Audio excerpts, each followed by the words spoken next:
Bienvenue dans Objectif Tech, un podcast de Capgemini France. Bonjour et bienvenue dans le podcast Objectif Durable produit par Capgemini, le podcast qui tend le micro à celles et ceux qui portent la voix du changement dans leur entreprise en direct du studio du 147. Dans ce nouveau numéro, nous allons parler de la directive européenne CSRD, entendez Corporate Sustainability Reporting Directive, qui fixe de nouvelles normes et obligations de reporting extra-financier. Alors je vous le dis tout de suite, tout le monde en parle, ça vous le savez sans doute, mais pour en parler et aller plus loin, en discuter, je suis en présence de Constance Geste, tu es directrice finance durable d'Orange, et Fabrice Bonifay à tes côtés. Fabrice, tu es directeur développement durable et qualité sécurité environnement, QSE, du groupe Bouygues, également président du C3D, c'est le collège des directeurs du développement durable. Bonjour à vous deux. Objectif durable, une émission présentée par Valère Coréard. On va décoller avec vous sur ce sujet de la CSRD, d'abord comprendre ce que chacun vous faites, quels sont vos périmètres respectifs, est-ce que représentent vos groupes. Constance Geste, être directrice finance durable d'Orange, ça veut dire quoi ? Alors, Orange, déjà, opérateur télécom mondial, 44 milliards d'euros de chiffre d'affaires, présent dans 26 pays. Directrice finance durable, c'est une fonction qu'on a créée il y a tout juste un an, avec l'idée d'accompagner la transformation de tous les métiers financiers pour intégrer les enjeux ESG. Et à ce titre, je copilote le projet de déploiement de la CSRD pour le groupe. Et être directrice finance durable, vous n'êtes pas asset manager, donc ça veut dire quoi ? Alors, si on regarde en fait chacun des métiers finance chez Orange, on s'aperçoit qu'en fait, à plusieurs endroits, on a des leviers pour transformer l'entreprise et intégrer les enjeux ESG. Par exemple, au contrôle de gestion, on va pouvoir, dans les process budgétaires ou dans les process de plan stratégique, intégrer des indicateurs ESG, par exemple le CO2 ou les gigawattheures d'énergie, et faire en sorte que nos trajectoires financières et extra-financières convergent. On parle d'une vraie transformation du modèle d'affaires de l'entreprise. Ok, hyper clair. Fabrice Bonifay, donc tu es directeur développement durable et qualité sécurité environnement du groupe Bouygues. Sacré périmètre. Oui, c'est un groupe éponyme de 56 milliards d'euros de chiffre d'affaires, là, pour le coup, et 6 métiers très, très distincts les uns des autres. Donc, c'est un conglomérat industriel, une société de services qui travaille dans plus de 100 pays aujourd'hui dans le monde. Et tout l'enjeu pour la CSRD et l'application de cette nouvelle norme pour le groupe, c'est précisément la diversité des activités, parce que la matérialité des enjeux d'un métier à l'autre sont très différents. Donc, on aura des stratégies distinctes par métier, avec une agrégation, parce que le rapport de durabilité sera produit par la maison mère, Bouygues SA. Donc, ça va être un travail de coordination intéressant à mettre en place. Un petit sourire qui montre que c'est gros challenge, quoi. Ouais, surtout qu'on est en année 1, mais on va apprendre en marchant. Et puis, de toute façon, on aura plusieurs années de façon pour stabiliser la mise en place de ce nouveau reporting, qui n'est pas un reporting, qui n'est pas un exercice de reporting en tant que tel. Comme l'a dit Constance, c'est surtout un exercice qui va nous accompagner dans la transformation du modèle d'affaires d'entreprise pour prendre en compte précisément les enjeux les plus matériels et réduire nos impacts. Parce qu'en fait, le but du jeu, c'est ça quand même. C'est le législateur, il souhaite nous contraindre à ce qu'on continue de produire la valeur économique sans détruire la valeur écologique et sociale. Et pour ça, on pourra, si on fait ce qu'on a toujours fait, on obtiendra ce qu'on a toujours obtenu. Donc, il va bien falloir changer le modèle d'affaires d'une façon ou d'une autre et intégrer donc ces enjeux de long terme dans le modèle d'affaires, donner un prix à ce qu'on ne donne pas de prix aujourd'hui, parce que dans la matérialité d'impact, il va falloir que l'on quantifie les sommes qui seront nécessaires pour faire en sorte d'arriver à produire la valeur sans polluer, et notamment sans émettre de CO2. Mais il y a d'autres KPI à prendre en compte, parce qu'il n'y a pas que le CO2. Toutes les données environnementales sont interdépendantes les unes des autres. Et toute la difficulté, ça va être ça. Mais il n'y a rien d'impossible. Hein. Et ton job, concrètement, c'est quoi au sein du groupe Bouygues ? C'est un job de CSR, hein, comme il y en a des dizaines maintenant. Moi, je préside le C3D. On est plus de 350 entreprises dans cette association et on fait tous le même métier. Alors, on accompagne nos entreprises dans la prise en compte des enjeux de durabilité. Et c'est vrai que ça s'est notablement resserré ces dernières années, parce que, force est de constater que le marché n'a pas pu tout seul faire en sorte qu'on continue de faire du business sans polluer. Hein, ça n'a pas fonctionné. Donc, le législateur, quand il s'est aperçu que le marché ne régulait pas correctement dans le bon sens, ils ont durci la législation. Maintenant, la CSRD, bientôt la CS3D, la taxonomie. Donc c'est des nouvelles règles du jeu avec lesquelles il faut jouer. Qui s'imposent à nous, mais c'est plutôt, à mon avis, pour les entreprises les plus sincères dans leur stratégie de durabilité, une opportunité d'arriver à démontrer qu'on arrive à faire du business plus proprement que ses concurrents. C'est un bel enjeu. Juste un mot pour terminer sur ces périmètres. Constance Geste, directrice finance durable. Est-ce que ce poste et ce périmètre existent depuis longtemps ou c'est quelque chose de nouveau dans le groupe ? Alors, on l'a créé il y a 1 an, mais on n'a pas commencé les réflexions il y a 1 an. En fait, on avait déjà, depuis, je dirais, au moins 2 ans, vraiment commencé à travailler dans plusieurs métiers finance en lien avec les équipes RSE, par exemple, dans le domaine des financements, avec la levée de financement sustainable, côté achat, avec l'intégration de critères ESG dans les contrats, dans les RFP. Voilà, il y a eu plusieurs exemples. Et puis, à un moment donné, on s'est dit, pour pouvoir aller plus loin, il y a vraiment besoin, en fait, d'avoir une vision commune, une ambition partagée et une forme de coordination. Et donc, c'est pour ça qu'on a créé ce poste finance durable. Fabrice Bonifay, c'est l'heure du briefing. La CSRD, qu'est-ce qu'elle dit ? Qu'est-ce qu'elle change ? L'entreprise doit définir ses enjeux les plus importants. C'est aussi bête que ça, mais pas toute seule. Parce que c'est ça, la grande nouveauté, c'est que l'entreprise ne doit pas auto-déclarer que ça, c'est important pour elle. Elle doit consulter, dialoguer avec ce qu'on appelle les parties prenantes contractuelles et aussi non contractuelles. Parce que les contractuels, on arrive à se mettre d'accord avec les clients, avec les fournisseurs. Avec les non contractuels, c'est plus compliqué parce qu'on n'a pas de pression sur elles. Mais c'est important de les écouter. Et de prendre en compte leurs attentes, leurs besoins, pour ensuite définir donc, ce qu'on appelle des stratégies par rapport à des cibles que l'entreprise se fixe elle-même.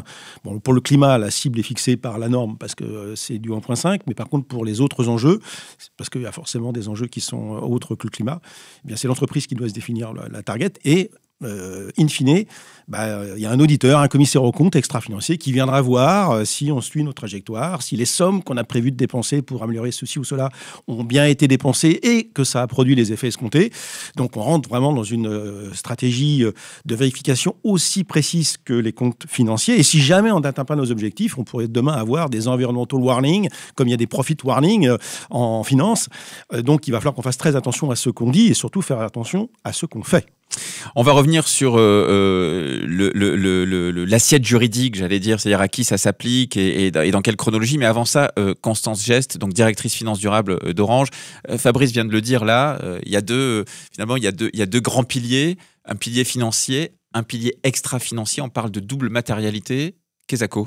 Alors la double matérialité, c'est vraiment la pierre angulaire de la CSRD et c'est un concept qui est très propre à la réglementation européenne et qui est une bonne chose en fait pour les entreprises parce que ça va nous forcer à regarder les enjeux ESG avec 2 axes. On va regarder quel est l'impact de l'entreprise sur l'environnement et les populations, c'est la matérialité d'impact. Et puis dans l'autre sens, on va regarder quels sont les risques et opportunités générés par le climat et les autres enjeux ESG sur l'entreprise et sur sa situation financière, donc avec une dimension qui est plus prospective. Ce qui est intéressant aussi dans le concept de double matérialité, c'est qu'elle nous demande de travailler sur notre chaîne de valeur.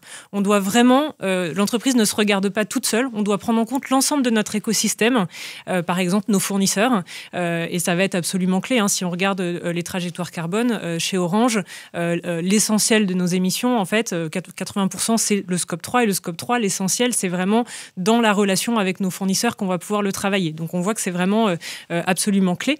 La double matérialité, d'une part, c'est le point d'entrée de la CSRD parce que c'est ce qui va nous permettre de déterminer quels sont les enjeux qui sont matériels et de déterminer du coup quelles sont les informations qu'on doit publier obligatoirement, ces points d'information, qualitatifs ou quantitatifs.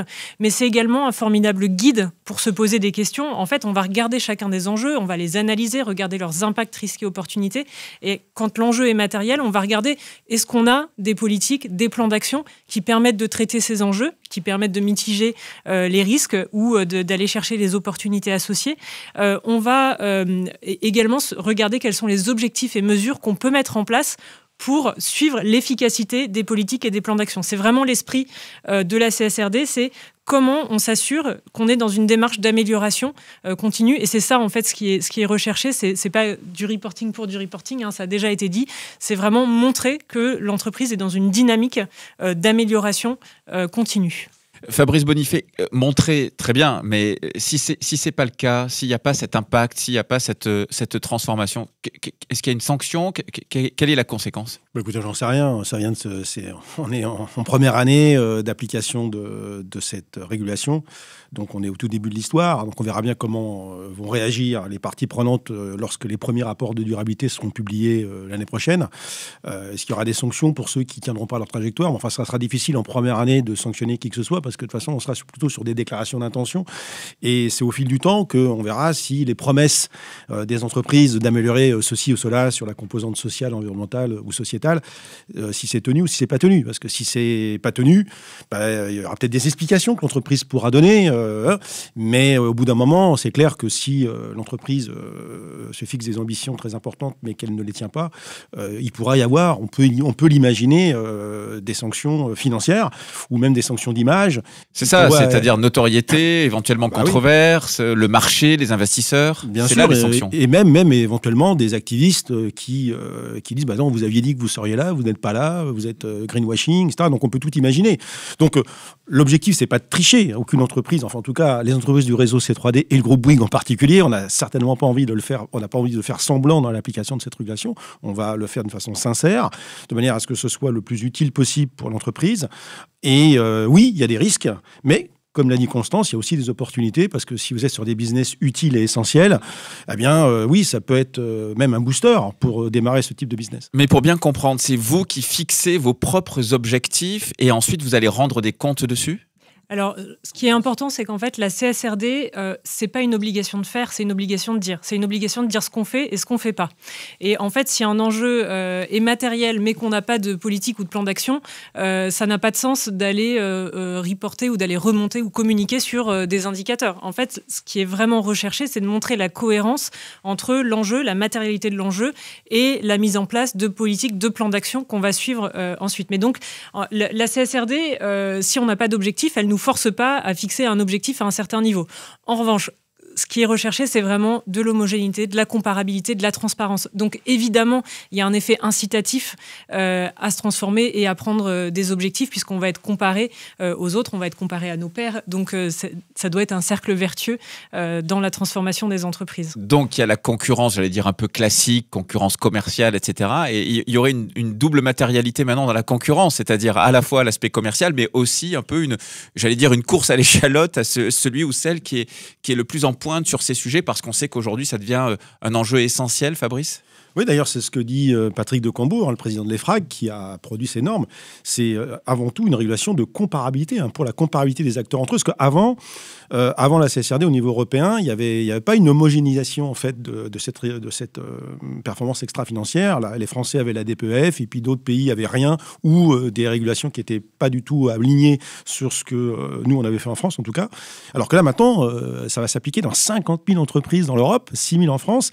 C'est juste dingue. Hein. Le seuil, c'est 250 personnes, 50 millions ou 40 millions de chiffre d'affaires, 20 millions d'actifs sous gestion. Donc, ça va concerner énormément d'entreprises. Alors, celles qui étaient déjà assujetties, en France en tout cas, à la DPEF, les entreprises cotées notamment, c'est pas un saut quantique énorme parce qu'on avait déjà des process de reporting qui existaient.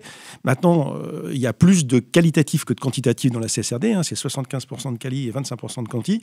Donc, tout l'enjeu, comme l'a dit Constance, ça va être de mettre en place des politiques, des stratégies, des cibles aussi, mais des moyens. C'est que là, ce qui va être quand même assez nouveau par rapport à la DPEF, où il n'y avait pas d'obligation de moyens, là, il y a des obligations de moyens, et notamment de moyens financiers. Donc, dès lors qu'il y a un enjeu qui est matériel et qu'on veut progresser, on se donne une cible de progrès, par exemple, tout le monde pour ce climat 1.5, qu'est-ce que l'entreprise a décidé de faire déjà dans sa stratégie commerciale, ses produits, mais aussi dans ses investissements, ses process internes pour diminuer ses émissions sur l'ensemble de ses scopes, et notamment dans sa supply chain, comment elle va établir des partenariats avec ses principaux fournisseurs les plus émetteurs pour trouver des solutions. Et ces solutions passeront forcément par des modifications de modèle économique, parce qu'il n'y aura pas de miracle, il ne faut pas rêver.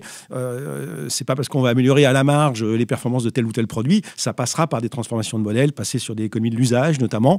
Et ça, c'est des vrais changements de paradigme pour les entreprises. Donc tout ça se prépare. Il y a des enjeux techniques, mais il y a aussi des enjeux juridiques, d'assurabilité de tout ça. Donc c'est gigantesque. Ça va concerner ces obligations de reporting, les petites entreprises à terme ? Écoutez, les seuils, vous les connaissez. Donc, 6 000 en France, je ne sais pas combien d'entreprises en France, il y en a plus de 2 millions. Donc, non, ça, c'est pas l'essentiel des entreprises françaises qui sont essentiellement des toutes petites entreprises et qui n'ont certainement pas les moyens de mettre en place une régulation comme la CSRD qui demande quand même un petit peu de fonction support, il faut le reconnaître. Mais ça ne veut pas dire qu'elles ne seront pas concernées, ces petites entreprises. Elles seront concernées par ricochet parce que leurs donneurs d'ordre vont leur demander des choses qu'on ne leur demande pas aujourd'hui, notamment sur leur trajectoire de décarbonation et autres enjeux environnementaux qui sont associés à ça. Je pense surtout aux ressources, je pense à la biodiversité, je pense à l'eau aussi qui devient un vrai enjeu pour les entreprises. Donc ça va toucher tout le monde en réalité, hein, tout le corps social et toutes les entreprises à terme. Constance Geste, concernant ces nouvelles obligations, à la fois avec les ambitions que vous vous posez, mais aussi tout ce que ça implique, et comme tu viens de le dire, la double matérialité, donc il faut apporter des preuves, hein, c'est du concret. Est-ce que c'est un moteur de transformation? Qu'est-ce que tu constates, toi, à l'échelle d'Orange? Alors, je trouve qu'en interne, déjà, c'est un formidable moteur de transformation, c'est une opportunité de casser les silos. On voit que quand la CSRD est arrivée, on a dû mettre en place une organisation, en fait, pour traiter ce reporting, mais en se disant, on le fait pas pour du reporting, on le fait parce que on a un enjeu de transformation, et pour pouvoir gérer cet enjeu de transformation, on a besoin de mobiliser les équipes RSE, les équipes finance, les équipes RH, la stratégie, puisqu'on doit montrer la résilience de notre modèle d'affaires face à ces enjeux ESG, mais également toutes les opérations, parce qu'en fait, la transformation, elle se joue pas en centrale, mais en fait, la transformation, elle se joue sur le terrain, elle se joue avec nos fournisseurs, et donc, ça mobilise vraiment toute l'entreprise. Ce qui est intéressant, c'est qu'en fait, l'arrivée de la CSRD, on voit que c'est des nouvelles responsabilités pour les équipes dirigeantes et également pour le conseil d'administration, notamment pour les comités d'audit. Et ça, en fait, c'est un formidable effet accélérateur en interne, puisque le sujet est pris au bon niveau et il est pris avec une casquette, un levier stratégique. Et puis, ça va nous forcer à aller beaucoup plus vite sur certains sujets. Je pense par exemple à tout ce qui est chiffrage des plans d'action. On va devoir effectivement communiquer. Si je prends les trajectoires CO2 du groupe, jusqu'à maintenant, on communiquait sur notre bilan scope 1, 2 et 3, mais on avait un an de retard sur le scope 3. Désormais, on ne pourra plus avoir cette année de retard. Et puis en plus, on va devoir, de façon prospective, identifier les montants des dépenses nécessaires pour accompagner nos leviers de décarbonation. Et ça, en fait, c'est très transformant parce que quand on regarde les horizons sur lesquels les entreprises se projettent, en général, on est sur du 3 à 5 ans d'un point de vue financier. Là, en fait, on va être sur des horizons de temps beaucoup plus lointains. Et si on revient au sujet de double matérialité, ce qui est intéressant, c'est qu'on parle beaucoup des trajectoires de décarbonation, mais dans l'autre sens, il ne faut pas oublier non plus nos stratégies d'adaptation au changement climatique. Et là, pareil, ça force à raisonner, c'est un enjeu de résilience aussi, et ça force à raisonner sur des horizons 2030, 2050, donc beaucoup plus lointains que ce sur quoi l'entreprise est en général habituée à se projeter.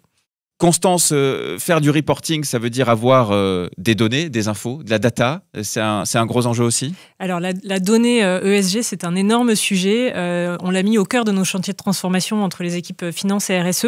Et ce qui est complexe, en fait, c'est que cette donnée ESG, elle est très diffuse. Elle est partout dans l'entreprise, mais elle est également à l'extérieur de l'entreprise. Il faut, par exemple, qu'on aille la chercher auprès de nos fournisseurs, auprès de nos sous-traitants. Pour pouvoir la traiter, nous, on a décidé de confier le système d'information de la RSE aux équipes en charge du système d'information finance et construire ensemble une architecture commune avec des outils qui se parlent, qui convergent, et puis la création, la structuration d'un référentiel de données commun et créé de la même façon que pour la donnée financière. Il y a vraiment un enjeu de qualité dont on a déjà parlé. L'idée, c'est que cette donnée, à la fin, elle soit au même niveau de qualité que la donnée financière et auditable comme la donnée financière. Fabrice Bonifay, le groupe Bouygues 6 métiers, tu disais tout à l'heure, j'imagine que là aussi, la donnée, il faut arriver à ce que les données se parlent entre elles, ou du moins qu'on arrive à les faire converger, les digérer. Tout pareil que ma voisine, c'est un enjeu de fiabilité, c'est clair. C'est vrai qu'on n'a pas le même retour d'expérience sur les données extra-financières que ce qu'on a pour le financier, parce qu'en fait, comme ça fait des années que la donnée financière est fiabilisée, parce qu'il y a des enjeux précisément de vérification par des tiers très précises, parce que ça engage quand même toute la réputation de l'entreprise. Et donc, ça mettra du temps à fiabiliser les données extra-financières, parce que même sur les données carbone, tous les pays ne sont pas au même niveau de maturité, etc. Donc, il ne faut pas se leurrer. On a encore beaucoup de travail de fiabilisation, mais on ne peut pas avoir de perspective de progrès sans mesure. Donc, ça, c'est une banalité de dire ça. Donc, l'enjeu de la fiabilisation de la donnée extra-financière est clé dans cette histoire. Maintenant, toutes les données n'iront pas à la même vitesse. Tout ce qui est facilement quantifiable durables, les kilowattheures, on va y arriver. Il y a des données plus immatérielles qui vont être un peu plus, notamment sur les enjeux de biodiversité, etc., qui seront beaucoup plus difficiles à mesurer. C'est pas très grave. Ce qui est important, c'est se doter des bons outils, ça a été dit. Donc on est en train d'implémenter aussi dans le groupe Bouygues des softs qui vont nous permettre donc d'agréger de ces données, de pouvoir les consolider, pour pouvoir rendre compte, bien sûr, c'est l'objet. Mais d'une façon générale, il ne faut pas s'attendre à une fiabilisation, enfin un niveau de fiabilité des données extra-financières au niveau du financier dès la première année d'application de la CSRD. Ça serait mentir de dire ça. Il faudra un petit peu de temps, mais je pense que la comptabilité existe depuis le XVIe siècle. Je pense qu'on mettra moins de temps à fiabiliser les données extra-financières que ce qui s'est passé pour le financier. Donc je pense qu'on est très motivé pour y arriver. Fabrice Bonifay, il y a encore quelques années, les directeurs RSE, je caricature un peu, devaient souvent essayer de pousser les meubles, se faire entendre, prendre digiaphone pour parler des sujets RSE. Là, ils sont d'un seul coup quand même au cœur d'une problématique clé. C'est vraiment transformateur, ce nouveau socle d'obligations pour les grands groupes. C'est clair que si on a une lecture réaliste de ces nouvelles obligations, ça va changer beaucoup de choses, ne serait-ce que le fait que ça va être vérifié par des commissaires aux comptes en assurance raisonnable d'ici 2 à 3 ans. C'est-à-dire qu'avec la même acuité, la même précision que ce qu'on fait pour les indicateurs et les chiffres financiers, ça va complètement changer les choses. Donc les entreprises, c'est plus simplement un reporting de compliance, de conformité, sans de véritables enjeux. Là, il va y avoir des enjeux, parce que l'entreprise qui va annoncer des choses et qui ne va pas le démontrer, qui ne va pas pouvoir le démontrer in fine, s'expose forcément je pense que juridiquement, c'est même condamnable. Donc il va faire très attention à ce qu'on dit et faire très attention à ce qu'on fait, le démontrer. Et donc, c'est ça qui est transformant, en fait. Donc, les risques pour les conseils d'administration, les risques pour les dirigeants de dire, voilà, je vais décarboner et puis ne pas décarboner. Là, à mon avis, il risque d'avoir quand même des choses qui bougent. Donc, c'est dans ce sens-là qu'on peut s'attendre quand même à ce que cette régulation transforme véritablement, et d'ailleurs, je pense que le régulateur l'a fait pour ça, que cette régulation transforme véritablement les modèles d'affaires, parce que je vous dis, le problème, c'est le modèle d'affaires. Le reste, c'est anecdotique. Ça devient stratégique. Vous avez un exemple dans chacun de vos groupes respectifs de début de transformation sur un point particulier pour illustrer, Constance ? Alors, je pense à la stratégie d'adaptation. Pendant longtemps, on a parlé atténuation. On avait pris des engagements très forts, d'être net zéro horizon 2040. On a repris ensuite des engagements à 2030. Et ensuite, vraiment, on a voulu accélérer sur la partie adaptation en se disant on a vraiment besoin de ces deux jambes. Et donc, on a intégré le risque climat dans nos cartographies des risques. On a choisi un outil risque climat qu'on est en train de déployer dans nos pays pour pouvoir évaluer justement les endroits ou les actifs sur lesquels on est à risque sur les prochaines années, et puis construire les plans d'adaptation et derrière les chiffrer. Et donc c'est vrai que la CSRD, c'est un accélérateur dans ce sens, c'est que ça a vraiment mis en lumière la nécessité d'aller plus vite sur ces sujets et la capacité à mobiliser les équipes, parce que c'est vrai que quand on leur dit c'est un sujet qui est réglementaire, sur lequel on va être audité, qui est de la responsabilité des conseils et des équipes de direction, ça mobilise beaucoup plus vite, et tant mieux. Fabrice Bonifay ? Pareil, en fait, on voit bien que le centre de gravité de l'activité construction du groupe, qui est quand même la plus émettrice de CO2, va aller progressivement vers plus de rétrofit, de rénovation, de refurbishing des infrastructures. Ça tombe bien, parce qu'elles en ont besoin. Donc, c'est une opportunité, là, pour le coup. Et probablement, dans certains pays, il y aura un peu moins de neuf et plus de rénovation. Et c'est bien, parce que ça va continuer de nous faire travailler, mais en émettant beaucoup, beaucoup moins de CO2, parce qu'on ne va pas toucher aux infrastructures lourdes, c'est-à-dire l'ossature des bâtiments. Et ça, ce repositionnement stratégique qui va se faire progressivement, ça va nous permettre de continuer de démontrer qu'on est capable de créer la valeur économique tout en diminuant notre empreinte carbone et notre empreinte matière, parce qu'en fait les deux sont corrélés, et ça va plutôt dans le bon sens et dans le sens de ce que souhaite la CSRD. Merci à vous deux d'avoir répondu à mes questions et d'avoir discuté de ce sujet. On pourrait sans doute rester quelques heures encore en discuter. On l'avait dit avant de faire cet entretien, mais enfin c'est un bon point de départ. Constance Geste, tu es directrice finance durable d'Orange. Fabrice Bonifay, directeur développement durable et qualité, sécurité, environnement du groupe Bouygues, mais également président du collège des directeurs du développement durable. Merci à vous deux. Et si vous appréciez l'émission, pensez à vous abonner, laissez des étoiles bien sûr sur vos plateformes de streaming préférées, partagez cet épisode aussi avec votre entourage pour les inspirer. À très bientôt pour un nouveau numéro d'Objectifs Durables, le podcast de Capgemini qui part à la rencontre de celles et ceux qui agissent en faveur d'un avenir plus durable.